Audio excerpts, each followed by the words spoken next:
Türk memleketlerinde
Аржудан дейміз ғой, қазақтар аржудан деп айтамыз да. Алғадай бауырымыз сол бүкіл адамзат өміріндегі мәселелерді жүрегін айтқызады. Айтқанда өзіміздің жүрегіміз айта бастайды. Өзіміздің жүрегіміз айта бастайды. Сондықтан ол айту өте бір көңілге қонымды болған деп ойлаймын. Мен өзім оқып отырып, өзімді бір қайта тыңдағандай болдым да. Кемшілігімді, жетістігімді, бұрынғы өтіп кеткен өмірімді, алдағы өмірімді қайта тыңдағандай болдым. Сондықтан мына қазақ қоғамына, қазақ қауымына бір өте бір құнды кітап келіп тұр деп ойлаймын мен. Ал енді бұл оқушының қолында тосын. Оқушының қолында тосын. Қайта басылымдарға ие болсын. Енді бұдан артық қандай бата болады, иә? Оқушының қолында тосын, қайта көптеген басылымдар болсын. Осында жазушы бауырларым, қаламгер бауырларым отыр екен. Оларға да Салғабай бауырымның осындай үшем туатын жолын берсін. Алла бар. ісінен, сөзінен, әрекетінен, жаратылысынан тартып, бүтін өмірі адам баласының тәрбиесі қысқасы. Дәл осы кітапта осы нәрсені бауырым Алғадай жаңағы осыны алып шықты, алхамдулилла. Осы ішінде дүз қағидат бар. Кітап негізінде сол дүз қағидат. Қалған алдыңғы бөлімдері сол дүз қағидатты түсіндіріп өтеді былайша. Соған сілтеме берейін. Пайғамбар өміріндегі дүз қағида, дүз ілім қысқасы. Бүтін адам баласына берген үлкен кішіге. Ол ұстаз бола ма, әке бола ма, шеше бола ма, тапсырған бала шағасына бола ма, соған былайшасын айтқанда, осы дүз қағидатты пайғамбар өміріндегі сол кісіге берілген бұл ақиқаттағы сол дүз қағидатты түсіндіреді. Педагогикалық, психологиялық, теологиялық білімдерін жазушылық шеберлік арқылы жымдастырған, сәйкестірген, үйлестірген. Әсіресе мына мен оқыған жүрегімнің жемісі жаным балам деген кітапта бір мынандай өзгешеліктер бар. Тек дін адамына ғана бағытталған кітап емес. Тұтас қоғамдағы әлеуметке бағытталған кітап. Ол 7 жастағы баладан 70 жастағы атаға дейін оқыса, тани алатын, қабылдай алатын, өзіне сіңіре алатындай етіп жасаған. Соның бойын тарихтан анау Әл-Фараби бабамыздан бүгінге дейін, бүгінгі Мұқағалиға дейінгі ғалымдар, ойшылдар, көрнекті тұлғалардың адам тәрбиесі туралы айтып кеткен дүниелерін, даналық сөздерін өзінің орнына қолданып отырады. Бұл бір өзгешелігі. Кітап сондай сөздермен басталады да, енді кітаптағы жаңағы тараулар жаңағы басында айтып кеткен даналықтың қадір қасиетін түсіндіреді. Тағы бір ерекшелік бар. Бұл кісінің өмірде, мысалы 20 жастан асты, көргені бар, түйгені бар, білгені бар, жаңағы өзінің енді жазбалары алысады. Бүгінгі қоғамда бар насихаты жасалмаса, о туралы әңгіме айтылмаса, кітап көмескі болып тасада қала береді екен. Сондықтан бұл кітаптардың насихатын өткізу керек. Өйткені бұл әрбір адамның үстелінің үстінде, немесе өзінің жол дорбасында, қол дорбасында бірге жүретін кітап деп есептедім. Бір нәрсеге көзім жетті. Осы психологияның да, педагогиканың да түбі пайғамбарымыз Мұхаммед саллаллаху алейхи ва салламның жаңағы иманға барып тіреледі. Азыр мысалы енді батыстың, шығыстың психологтары тағы басқалар ылғи айтады, бірақ олар дінге жақындамай, діннен бөлек дүние ұқсап айтады. Соны қарап отырсам, соның барлығының тамыры иманда екен, Құранда екен, хадисте екен. Ал енді Алекең соны үйлестіреді, соны үшеуін сәйкестіреді, сонымен үшеуін бірлестіріп өзінің жазушылық әдемі шеберлігіменен оқырманға жеткізеді. Бұл осындай бір кітап. Енді айта берсем ары қарай үлкен нәрселерге кете береміз. Енді осы жерде тағы бір нәрсе айтып кетейін. Мен өзі осы уақытқа дейін жазған дүниелерімнен тағы басқа нәрсе мынаны білдім да. Осы Алғадайдың осы кітаптарын барынша насихаттау керек. Бүгінгі қоғамда бар насихаты жасалмаса, о туралы әңгіме айтылмаса, кітап көмескі болып тасада қала береді екен. Сондықтан бұл кітаптардың насихатын өткізу керек. Өйткені бұл әрбір адамның үстелінің үстінде, немесе өзінің жол дорбасында, қол дорбасында бірге жүретін кітап деп есептедім. Соң бір нәрсеге көзім жетті, кітапты тегін бермеу керек екен ешкімге. Кітап сыйламау керек. Мен нақ соған көзім жетті, 20 жылдан бері. Кітап сыйламау керек екен. Кітап сыйладың ба, болды, кітабыңның қадірі түседі. Сол айтқанда сыйлыққа кітап бермеу керек екен. Өйткені сыйлыққа берсең былай ойлайды екен. Түрік мемлекеттерінде пайғамбар педагогикасы деген кітап мақала болған болуы мүмкін. Біздің Қазақстанның арғы бергі тарихында пайғамбар педагогикасы дегенде бірінші рет осы Алғадай айтып отыр. Бұны неге айтып отыр дегенде, біз пайғамбарды дұрыс танымаймыз. Пайғамбарымызды қалай танимыз? Исламдағы 5 парыз, намаз, ораза, зекет, қажылықты түсіндірген, Арабиядан келген арабтың бір тұлғасы деген деңгейді тану. Пайғамбар саллаллаху алейхи ва саллям күллі әлемге рахмет етіп берді деген Құранның аятын қарайтын болсақ, пайғамбарымыз күллі әлемге дегенге болды. Бүкіл нәрсе қамтылады, жаратылыстың бәрі қамтылады. Құдайдан басқа күллі жаратылыс қамтылады. Пайғамбар соның рахметі, соның ұстазы. Сондықтан Алғадай ұстаз бұл жерде не айтып отыр деген кезде әлемнің бірінші ұстазы Аристотель, екіншісі Әл-Фараби деп айтады, негізі әлемнің бірінші ұстазы пайғамбарымыз саллаллаху алейхи ва саллям. Соны көтеріп отыр. Мойындасақ та, мойындамасақ та, сол оны Құдай тағала өзі шегелеп айтқан. Сондықтан да осы кітаптан осыны біз біле аламыз. Бір кітаптың өзін жұрттар той жасап жатыр. Бұл 3 кітап бірдей дүниеге келіп жатыр. Мен мына осы 2 кітабымен таныспын. Пайғамбар педагогикасы және жүрегімнің жемісі, жаным балам деген. 40 жылдық педагогикалық мен өтілімнің ішінде әйтеуір азды көпті, жаманды жақсылы педагогикалық жолдан жүріп өттік. Жалпы педагогика деген адам тәрбиесі туралы ғылым болатын болса,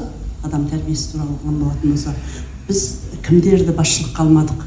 Ер азаматтардыға кез келген әке, балам, сен ғаламат бай болмай-ақ қойшы, керемет тұлға болмай-ақ қойшы, керемет адам болмай-ақ қойшы, отбасыңа ие болатын, өзің жауапкершілігіне, өзіңнің ер азаматтық жауапкершілігін дұрыс атқара алатын адам болшы дегенді кез келген әке айту керек, соған даярлауымыз керек. Біздің әйтпесе мынау ер азаматтарымыз қыздардың көлеңкесінде қалып бара жатыр. Мамандық таңдаудың өзінде ер азаматтар ысырылып бара жатырды.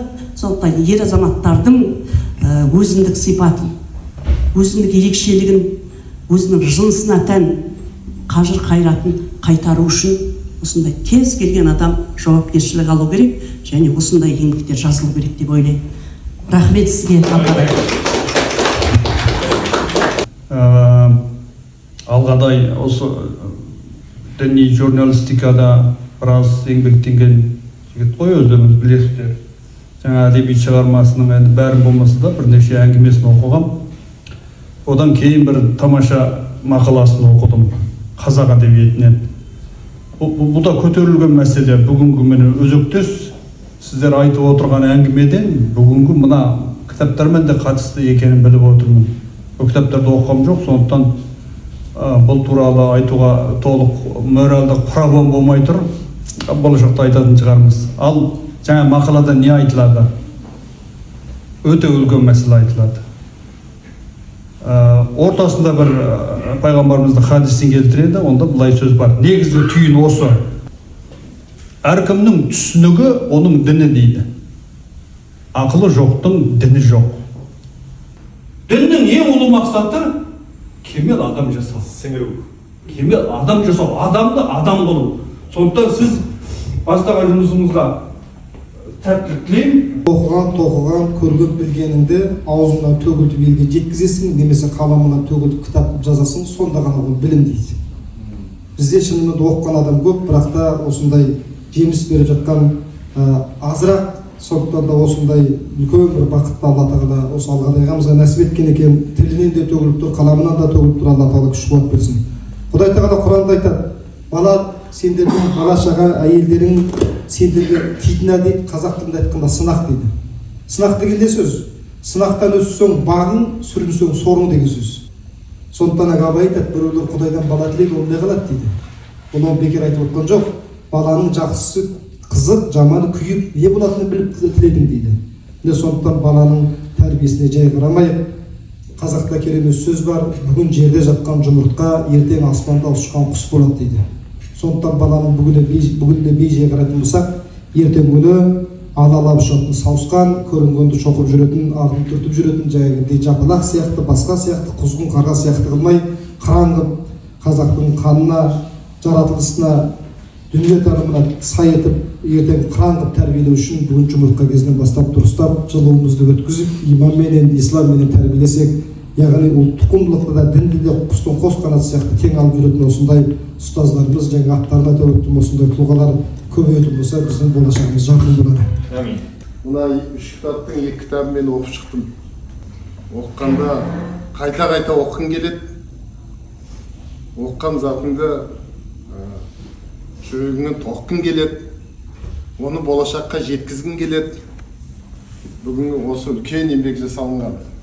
Мынау Айтеке би бабамыз айтып кеткен екен: алтыннан таза ақыл бар деп, теңізден терең білім бар деп. Міне соны осы жерден іздейсіздер. Мына осы 3 кітапта бұл түгел жазылған. Осы бүгінгі айтылған тілектер мен сөздердің бәрі қабыл болсын деймін. Мында келін де отыр екен ғой. Келін де осындай жігітті баптап, осы азаматты жан-жақты қолдап, осындай еңбек жазуға бүкіл жағдай жасап отқан сізге мың алғыс. Рахмет сізге. Себебі мен енді білем ғой, оқулық жазу, осындай біліммен айналысу бұл оңай шаруа емес. Бұған жан-жақты бап керек. Баппен қосылып бақ шапса, ол азамат бүкіл елге танымал азамат болады. Болашақ тек қана білім мен ғылымда. Басқа жағынан біз байымай қалдық, экономикамыз өспей қалды. Деген экономика, білім мен ғылым болса өседі. Халық та дамиды. Біз де бірлікте, тірлікте боламыз. Сол үшін Алғадайды құтты болсын, жемісті болсын, танысты болсын. Тағы да осындай кітаптар, жылына 3 кітап шығару. Бұл деген бұл енді ерлік бағанда бұл нағыз ғалым. Келесі жылы келін 5 кітап шығарсын. Сөйтіп енді жылына 3 кітап, 5 кітаптан болса, мына қазақтың білімі мен ғылымына қосқан үлесі үлкен болады. Амин. Табысы жемісті болсын. Кітапты оқыдым да, бірінші жаңағы жүрегім сен айтшыны оқып, Алла осындай терең ойларды, осындай бір тұнық терең ойларды, нелерді бізге осыны бұйыртқанға, осындай адам болғанына, бізде қазаққа егілғанына өте таңғалып, өте бір қуанып, бір мақтаныш сезім болды. Ойланым, сол кезде Алғадайға еңбекті аудару керек қой. Мына жерде сонша бір еңбектің өзінде сонша концентрация деймін, шоғырланған қанша ой, ол бір демде оқып шығатын емес. Пайғамбар педагогикасында оқыдым. Әр ойды оқып болғаннан кейін тоқтап қаласында бір жүрегің толқып кетеді. Осындай терең ойды жазылған қазаққа бұйырғанына Құдайға шүкір деймін да. Енді мен ойлаймын, бұны тек қана қазақ халқына емес, бұның бұндай бұл еңбек, бұндай бір құнды нәрсе дүние барлық адамзатқа да керек дүние. Мынаны аудару керек. Қазақта осындай терең ойлы азаматтар бар екендігін білу керек. Ондай ойды Алла тағала жаны таза, ниеті түзу, бір иманы терең адамдарға берген екен. Осыны бізге бұйыртқан екен. Пайғамбарымыздың үлгісінің педагогика, пайғамбар педагогикасының қанша хадистер бар, оны бірақ қарапайым тілмен кез келген адамға түсіндіріп қылып, кім оқыса да шынымен жаңағыдай айтып жатыр ғой, 7 жастағы бала оқыса да, үлкен адамдар оқыса да, әркімге, үлкендерге де өзіне сабақ болатын, өзінің ойыңды туралап қоятын, деп алатын білім өте көп. Бір жағынан ойлаймын, осының өзін қорытып алғанның өзі де бізге біраз нәрсе болатын еді деп ойлаймын да, бірақ жазарымыз таусылмасын енді. Алла тағала осындай бермесе, жаза беріңіз. Әрбір адамның үйінде тұратын дүние ғой. Жастарға сыйлық берген кезде мен ойлаймын, жас семьяларға осы кітапты беру керек шығар деп та, ең басында бала тәрбиесіне қателік жіберіп алмас үшін әрбір неде тойда осындай сыйлықтар берілсін деп ойлаймын. Еңбегіңіздің жемісін көре беріңіз. Абыройыңыз. Мына жиыны берекетті болсын. Жасаған дуа тілектер айтқан сөз қабыл болсын. Алладай бауырымыздың Шен кітабының жасы ұзақ болсын. Қазақ тәрбиелейтін сондай құндылық айласын Алла. Біріншіден Алла тағалаға сансыз мадақ айтамыз, пайғамбарымызға салауаттар болсын дейміз. Саллаллаху алейхи вассалам.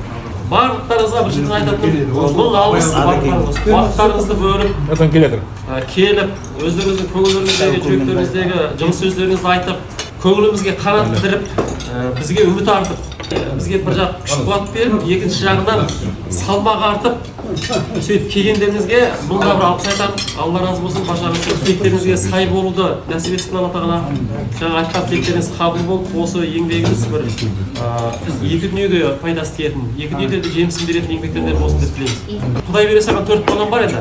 Дәулетбек ағамның бір сөзін өзі айтпады, мен айта салайын. Мынандай қызық болды ғой, Дәулетбек ағам кітапты жібердім. Жаңағы қолжазбасын. Сөйтсем Дәулетбек аға ала сағаттан мен көңіл жүйрік адам, шын мәнінде көзі қырық адам деген сол да, кітапты ашасып, бәленбай балама арнаған деп жазып тұр ғой. Маған жаңағы қоңыраулап шығады ғой, Алғадай дейді, сенің әділетсіздік емес па дейді. Бірінші сөз. Аға, не әділетсіздік дедім. Сөйтсем мынаны мысалға Мұқағали балама арнайын деп жазыпсың, Мұхаммедқали балама арнайын деп жазыпсың. Басқа балалардың көңіліне келіп қалмай бұл. Балаларыма арнайын деп жаза салмайсың ба төбесіне дейді ғой. Сол айтамын ғой, аға сіз ол жағынан көп уайымдамаңыз. Негізі 3 кітап дайын. Менде 4 бала бар деймін да. 4-шісі де менің санамда тұр. Сондықтан да Алладан нәсіп етсе 4-еуіне 4 кітап арнайын деп отырмын. Сіздің ескертпеңіз өте орынды. Алла разы болсын, сізге сөйтіп едім. Онда бол. Менде басқа сөз жоқ деп. Ары қарай әңгіме жалғасты мінекей. Шын мәнінде ағалық деген, шын мәнінде әділетсіздік болмау керек қой дедім. Енді сол айтпақта соған келіп осыдан енді кітапты үлкендерінен бастасақ, бүгінгі әкесінің жаңағы осындай қуаныштыдағы ән күй өнер жағының пердесін мен кенжем бастап берсін. Кенже балам осы балама кітап жазылу үстінде Әбу Бәкір деген балам қазір Абай атындағы Дарын мектебінде оқып жатыр. Сол жерде сол баламның өнерін тамашалап жүріңіздер.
Жұп болсын енді.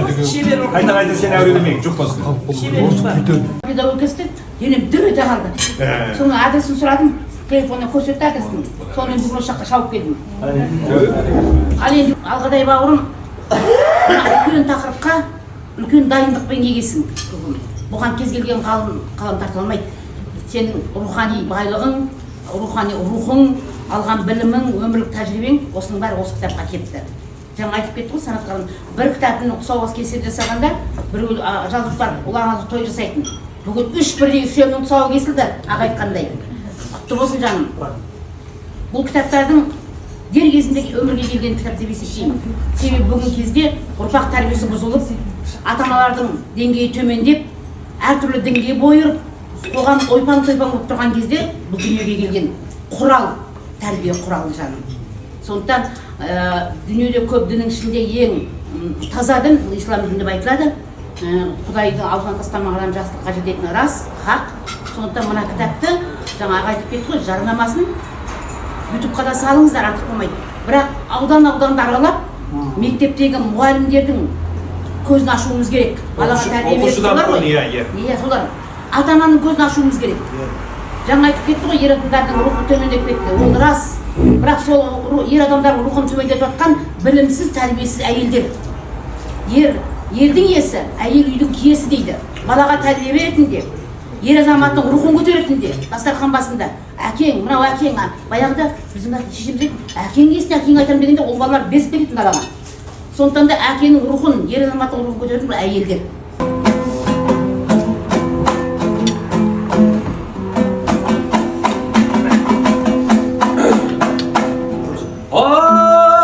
Алыстан сермеп, жүректен тербеп, шымырлап бойғар жайылған, қиуадан жауып, қисынын тауып, тағыны жетіп қайырған, толғауы 90 қызыл тіл сөйлейм десең өзіңде. Қайнаған қаны бар, қалыңдық табылар, үміт болса шаттықты уыстан шығарма, туысқан жігіт болсаң толқысын шартарап, тасышы тебіренші о гитарамен, жан серігім төгілсін гитарам, жаның тарықпасын, ән қалықпасын, қайран басын, ғаріп басын, көзіңді жұмбай қамықпасын, қамықпасын.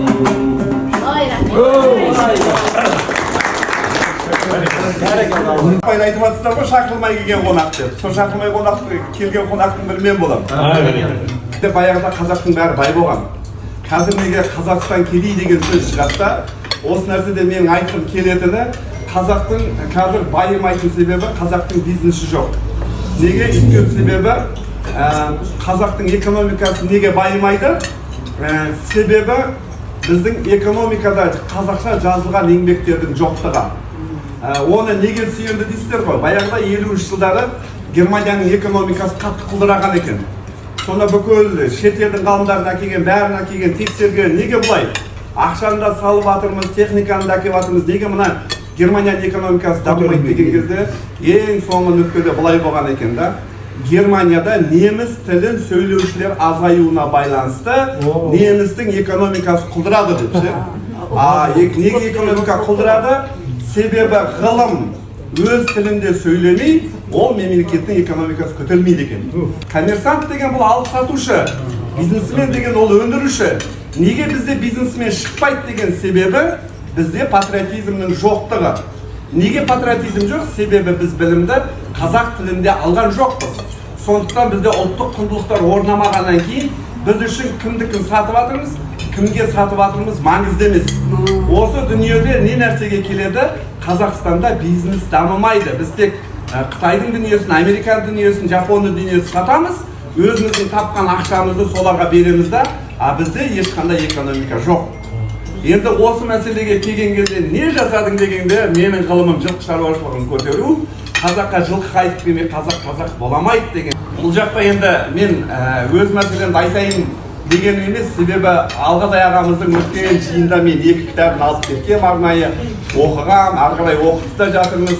Бұның бізге керек екен, себебі біз бір нәрсе іздейміз ғой ғылымға бару үшін. Ал сол нәрсенің көбіміз осы жерде неге? Баламызды білімді қылмасақ, ол ғалым болмайды. Ғалым болмаса жаңалық жасамайды. Жаңалық жасамаса өндіріс болмайды. Өндіріс болмаса экономика болмайды. Экономика болмаса біз басқа экономикасы дамыған елдерге тек қызметші мемлекет болып қаламыз. Елдің жаңа тәуелсіздігі деген, ол тәуелсіздік деген сөзбен айтып жазып қоятын дүние емес. Тәуелсіздік деген негізі біздің ішіп жеуден тәуелсіз болуымыз. Барлықтарыңыз білесіздер, базарда сатып алған дүниенің 90%, мүмкін 99%-ы Қазақстанда өндірілмеген және қазақтың денсаулығына ешқандай пайдасы жоқ. Сондықтан біз өз салт дәстүрімізге ата-бабамыздың ішіп жегеніне жақындайтын болсақ, біздің денсаулығымыз сондай жақсы болады. Сүлеймен Демирел сияқты университеттерді Қазақстанға көбейтетін болатын болсақ, онда білімімізде жаңағы көбі. Егер біз денсаулығымыз жақсы, біліміміз болса, яғни ол ұлт деген қалап. Денсаулық болмаса, білім болмаса, ұлт жоғалады деген нәрседе. Енді бұл өзім түйіндемем. Бағанадан бері Алғадай ағаны мақтап жатсыздар ғой. Мен просто Алғадай ағамен мақтанамын. Жақсы, рахмет. Бүкіл ғалымның пікірі. Мен мұғалімін, мектепте жұмыс істеймін. Негізі Әлекеңді көбінесе біз Фейсбукпен ғана бір-бірімізбен байланыстамыз. Бұл көп жазбалар салып тұрады. Мен соны оқып тұрамын. Маған әрбір әңгімесі нелер маған қатты ұнайды, бірақ еш сәті түспей жүрген. Келіп бір қатысам екен, болмай қалды. Өйткені бізде мектеп жұмыс деген басқа сөйді шықпайсың, уақытында болмайды. Соны қазір қой, мен Әлекең бір арайыншы мен пайғамбар педагогикасын елең ете қалған нәрсе ғой. Пайғамбар деген атауымен алып тұрып, пайғамбар педагогикасы деп.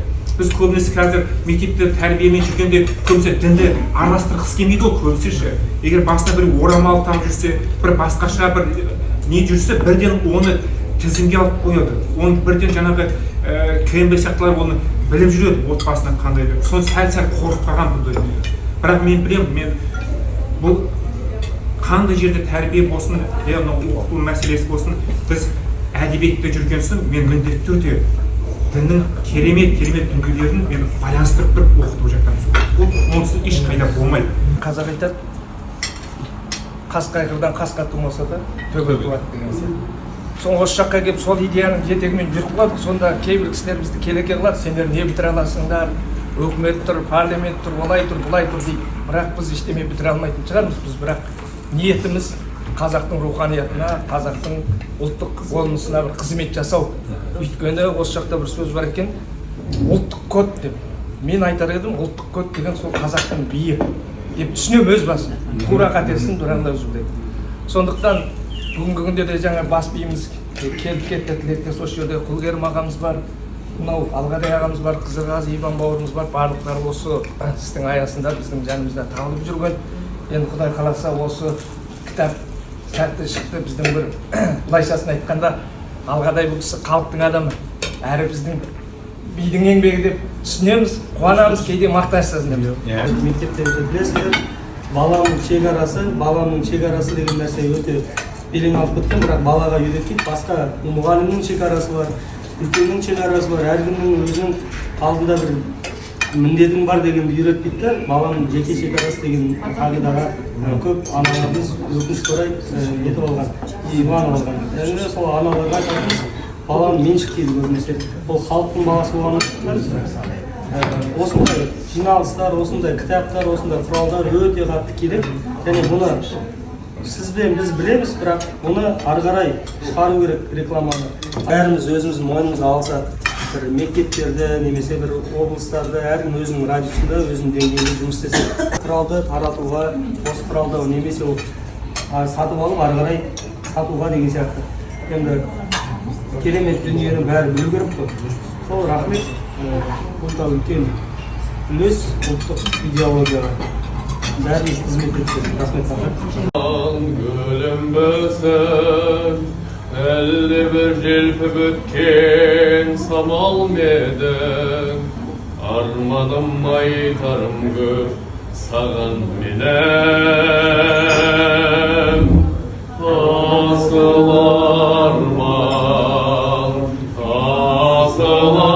арман көгімде шалқып ұшқан құсым менің асыл арман аспанымда жарқыраған құсым менің мен сенің құдіретіңе мен сенің құдіретіңе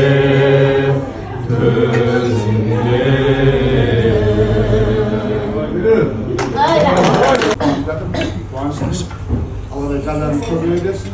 Шыны керек қой, мен кітаптардың әлі оқығам жоқпын. Бір кітап жаңағы сіз айтқаныңыз бар, сыйға берсе оқылмай дегенде. Маған бір кітабын сыйлап кеткеннен бетін ашқым жоқ. Соны жаңағыдай сатылып өткен жақсы екен да.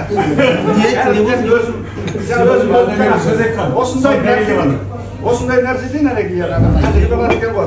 Өзім көзім жетті да, кітабына бар презентациясына қатысып тұрып, өз ақшаға сатып алып тұрып жаңағы құнын көтеріп, дәрежесін көтеріп, дұрыс оқу керек та. Сол ана кітаптар туралы айтатын енді ешқандай жер жоқ, бірақ Алладай бұны білеміз. Сөз шеберлігі бар. Жаңағы Расул айтпақшы, бізде ұстаз санаймыз да. Бізде деген дін жолынан адасып бара жатқан жерімізден тоқтатып алған, бір бағытқа салған осы Алладай бар. Үйренетініміз 99 әлі көп үйренетініміз. Себебі біз қазір осы қиын кезде әр қазақ оянбаса қиын келді.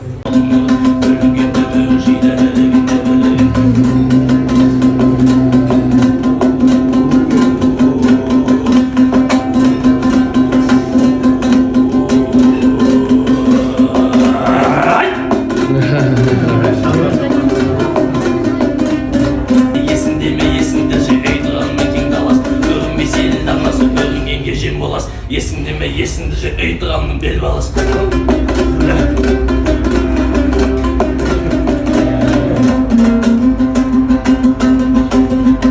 Судан жаратылған далатыған балатыған құтқарында дүниені бағытының данатына сырын болса бағабы сырна оқын есірейді көкбөрінің қосырайда далал жетілдегі туылмайда жетілдегі оған өйті сейілмейме тоқымдай тоқылмай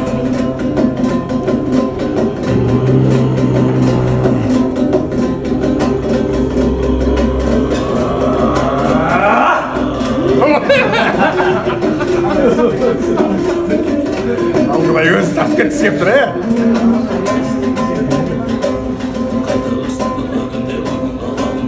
Баласын жақсыспай бағаттан тұрын қарашы. Алысыңды домбыраны да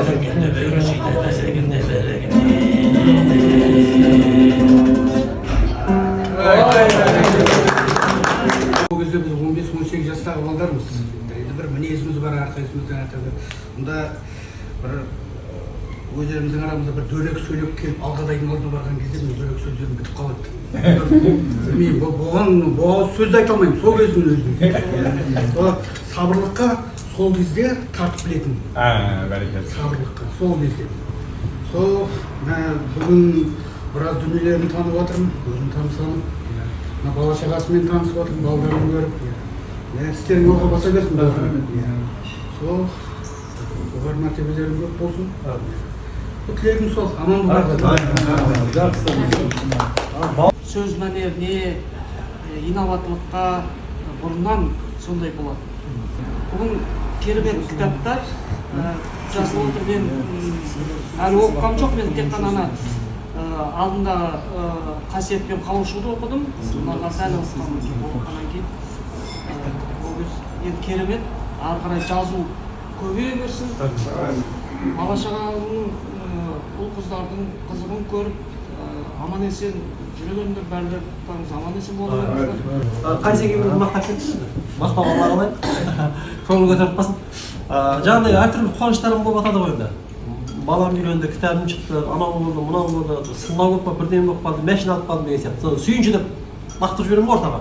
Ой, мен осындай жаңалық болып жатыр, бөлсе көмек дейді ғой. Десем, Қайсардан бірінші сүйінші түседі ғой мен, кәсіби болып. Сонда жыртап. Ана, не қылады? Шын қуанады ше. Арада бір көңілінде көлеңке ұстамайды. Не деген жақсы кімі? Сондай дос. Мен де дос болайыншы. Сондай дос. Маған үлгі болды енді. Алғашан мектепте жүрген кезде кеңес одағының кезінде Аштек деген лагерь болады білесіздер. Оған мыңның бірі барады. Сол лагерьге алғаш барған ол кезде үлгетті. Кейін техникумға түсіп, оны бітіріп шықты Қызылға.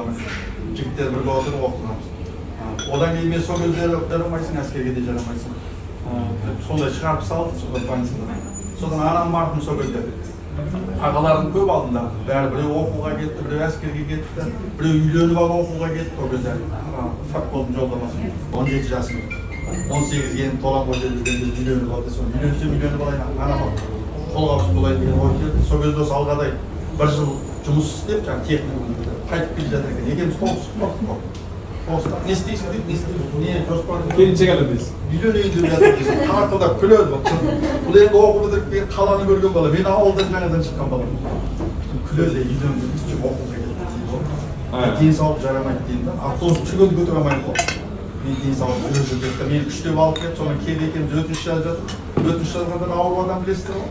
Төрт деп отырсам, не болып кетті, мыжып кетті, әкел деді жазсам. Сөйтсем автодорожный институт ол кезде құрылыс саласына 50 адам қабылдайды. Ол жердің автодорожный ең мықты несі бар екен, факультет, ГАИ-дің оқиды. Оған 10 адам қабылдайды. Соны тұрып та менің ГАИ-ді жазсам, ой Алғадай қызықсың ғой дейді. Енді құрылыс саласына барып содан кейін ауысып алсам ба деп ойлап едім. Танысым жоқ, тамырым жоқ. Ол ГАИ-ге қайтып өтемін дейді. Мен негізі түп айлап ГАИ-ге барамын деп ойлап тұрмын. Сөйтіп өтініш жазсам, Құдайдың құдіреті ғой енді, мен көтерейін деген шығар енді. Қазір айтамыз ғой енді, бір сынақ келсе артынан екі жақсылық бар деп. Сол шығар сол кезде. Өйткені өзімді өзім әрең алып жүрген кезімде. Содан жаңағы 10 бала түсіп кетті. 10 баланың ішінде мен жалғыз өзім түсіп кеттім. Таныс іштен келдім. 3-4 бала курстан келген, сол дайындықтан келді. Қалғандардың бәрі қаңқым бар деп ашық айтады. Сол жерде оқып кеттік. Ол кезде де тәрбие сол себепкер болды. Одан бірге жүрдік та сол кезде қарекет қорын ашты. Қарекет қорын алғашқы ашып тіркеген құжатын жасаған Алғадай болады. Мен ол кезде өкіметте жұмыста едім, маған бізге екінші жұмыс істеуге болмайды деп. Сонда бүкіл бір сол кезде атсалысып жүрген мен деп не істейміз, қазаққа не істейміз деп жүрген жаңағы интернет желісінде. Мың шақты адам ғой деймін. Содан 6 адам Алғадайдың үйіне жиналып, сол алғашқы құжатын реттесіп, содан қарекет қоры ашылды. Сол қарекет қоры қазір 1500 дей ма отбасы мектептерде үйлі болып отыр ғой. Алғашқы басында сол. Одан кейін бізде тау баласымыз ғой, жаңағы ағам айтып жатыр ғой енді. Шариғатты білмегеннен кейін ұрындық, тауға дауылдық, тасқа дауылдық. Сол кезде жігіттердің ортасынан түсіп қаламыз, төбелеске түсіп қаламыз. Сол кездегі ешкіммен қой деп тоқтата алмайды. Алғадай келеді, не болды дейді, болды, брavo сөз. Жаңа жерде аспанға секіріп тұрған дегенде бұрыламды кетіп қалды. Болды, қойдым деймді бұрылып кетіп қаламыз. Сол жолдан да бірге жүріп, кейін де отбасылық жол болды мынау. Білім деген инемен тұрып қазғандай дейді ғой. Сол жолды енді қазды ғой алға.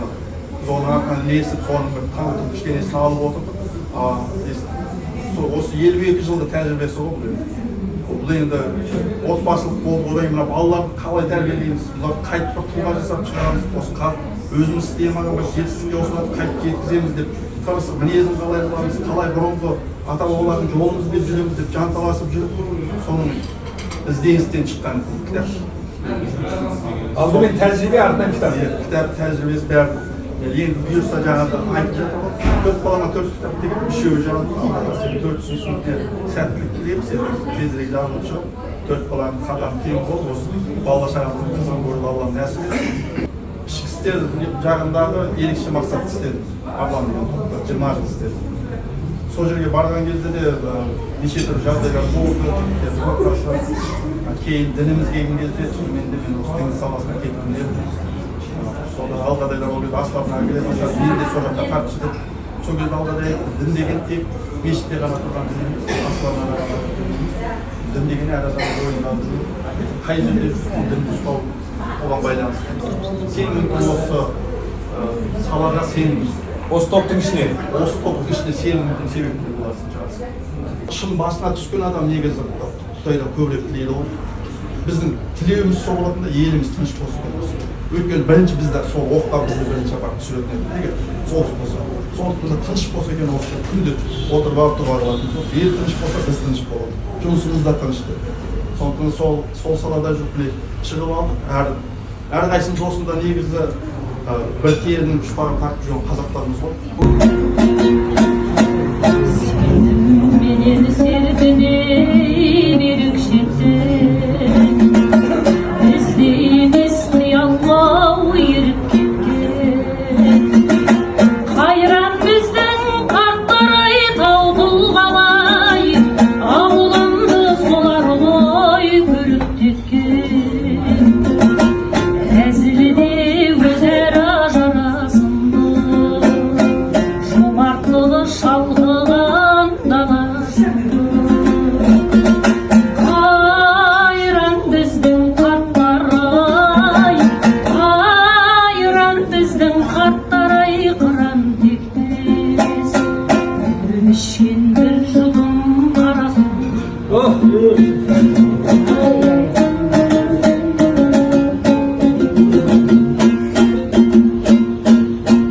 Өшмес көрген іздер ай азабымды, тегінде ауған-ау назарымды. Қарағайдай қайыспас қарттарым-ай, шежіресі емес пе қазағымды. Болмысымен танытып тектілігін, ізгіліктің санағы-ау ектігін. Қабырғама батады-ай, қабырғама батады-ау қарттарым-ай, қабырларың сірексіп кетті бүгін.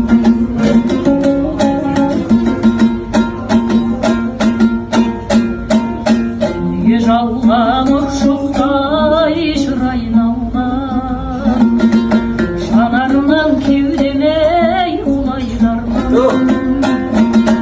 Ұрпағым бар ізіңді жалғастырар, кәрілікті мойындап мұңаймаңдар.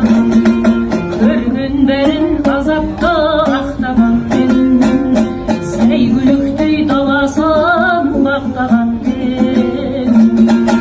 Көзідір халқымның, көзідір халқымның тарихы. Мен қарттарым мақтанам мен. Ой, жасқаным.